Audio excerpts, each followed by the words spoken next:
Welcome to Kapil chits. This is Kapil chits advisor Dumparaju. ఈరోజు మన topic ఏంటంటే 25 lakhs 50 months చిట్ గురించి మనం ఈరోజు పూర్తి వివరాలు మనం ఈరోజు డిస్కస్ చేయబోతున్నామండి. అదేవిధంగా మనకి ఏంటంటే రిమైనింగ్ డినామినేషన్స్ చేసేందంటే మనం ప్రీవియస్ ఆర్డర్ చేయడం జరిగింది. సో దానికి సంబంధించి కూడా మనకి డిస్క్రిప్షన్లో పెట్టడం జరుగుతుంది ఈ వీడియోలో. అదేవిధంగా ఈ వీడియోని లైక్ చేయండి.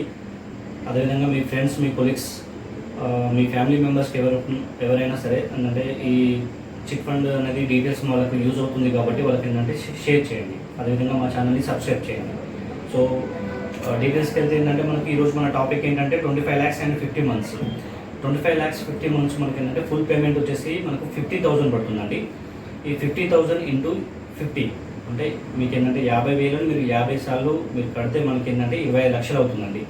సో ఏంటంటే ఇందులో మొత్తం టోటల్గా ఏ చిట్లో అయినా సరే first EMI and third EMI మాత్రం ఫుల్ పేమెంట్ కడితే సరిపోతుందండి. అంటే 50,000 first EMI and third EMI కూడా మళ్ళీ 50,000 పడుతుంది. రిమైనింగ్ మొత్తం కూడా ఏంటంటే 32,500 అని వస్తుందండి. ఇది మొత్తం కూడా ఏంటంటే 50 months కాబట్టి ఇది లాంగ్ టర్మ్ కాబట్టి ఏంటంటే మనకు 1 year వరకు మీకు ఏంటంటే 32,500 పడుతుంది. సో ఒక 1 year వరకు మీకు 32,500 అనేది మీకు ఈఎంఐ రావడం జరుగుతుంది. ఆ తర్వాత మీకు ఏంటంటే ఇది అప్పటి వరకు draw system and fix bid and fix EMI అనేది ఉంటుంది. సో ఆ తర్వాత మనకి ఏంటంటే చిట్ అనేది ఓపెన్ అవ్వడం జరుగుతుంది. ఈ ఓపెన్లో వచ్చిన తర్వాత మనకి ఈఎంఐ అనేది 32,500 నుంచి మనకి ఏంటంటే ఇంక్రీజ్ అవ్వడం జరుగుతుంది. అంటే 32,000, 33,000, 34,000 అలా విధంగా 34,500 అలా ఇంక్రీజ్ అవ్వుకుంటూ అప్ టు మళ్ళీ లాస్ట్ 50 months వచ్చేసరికి మనకు ఫుల్ పేమెంట్ అనేది రావడం జరుగుతుంది. సో అప్పుడు ఏంటంటే మనకి ఏంటంటే డ్రా సిస్టంలో ఉన్నంత వరకు మనకి 15 lakhs అనేది బిడ్ పేబుల్ అమౌంట్ అనేది రావడం జరుగుతుంది. సో ఆ తర్వాత కూడా మనకి ఏంటంటే ఓపెన్ అయిన తర్వాత మనకి దాన్ని 16 lakhs, 17 lakhs అలా ఇంక్రీజ్ అవ్వుకుంటూ మనకి లాస్ట్కు 23,75,000 అనేది ఫైనల్గా మనకు బిడ్ పేబుల్ అమౌంట్ అనేది రావడం జరుగుతుంది.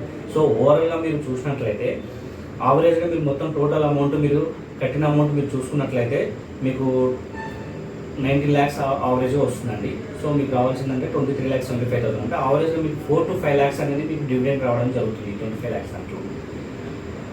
సో మీకు ఏంటంటే స్టార్టింగ్లో లీవ్ చేసుకున్న వాళ్ళకి ఏంటంటే మీకు యావరేజ్గా మీకు ఏంటంటే 70%, 80% ఇంట్రెస్ట్ రేట్ పడుతుంది 15 lakhs మీకు 1 yearలో తీసుకున్న వాళ్ళకి. తర్వాత ఏంటంటే మిడిల్లో తీసుకున్న వాళ్ళకి నో ప్రాఫిట్ నో లాస్ అంటే చిట్ మొత్తం టోటల్ అమౌంట్ తీసుకున్న కూడా నో ప్రాఫిట్ నో లాస్ వస్తుంది. లాస్ట్కి వచ్చేది తీసుకున్న వాళ్ళకి ఏంటంటే 1 rupee అనేది ఈజీగా వర్కౌట్ అవ్వడం జరుగుతుంది. సో దీనికి సంబంధించిన మొత్తం పూర్తి డీటెయిల్స్ ఇంకేమన్నా డౌట్స్ ఉండి షూటింగ్కి సంబంధించిన డీటెయిల్స్ ఏమైనా ఉంటే మాత్రం స్క్రీన్పై ఉన్నటువంటి మొబైల్ నెంబర్కి డయల్ చేయండి. దీని యొక్క పూర్తి వివరాన్ని అందించడం జరుగుతుంది. అదేవిధంగా మా ఛానల్ని సబ్స్క్రైబ్ చేయండి. Thank you.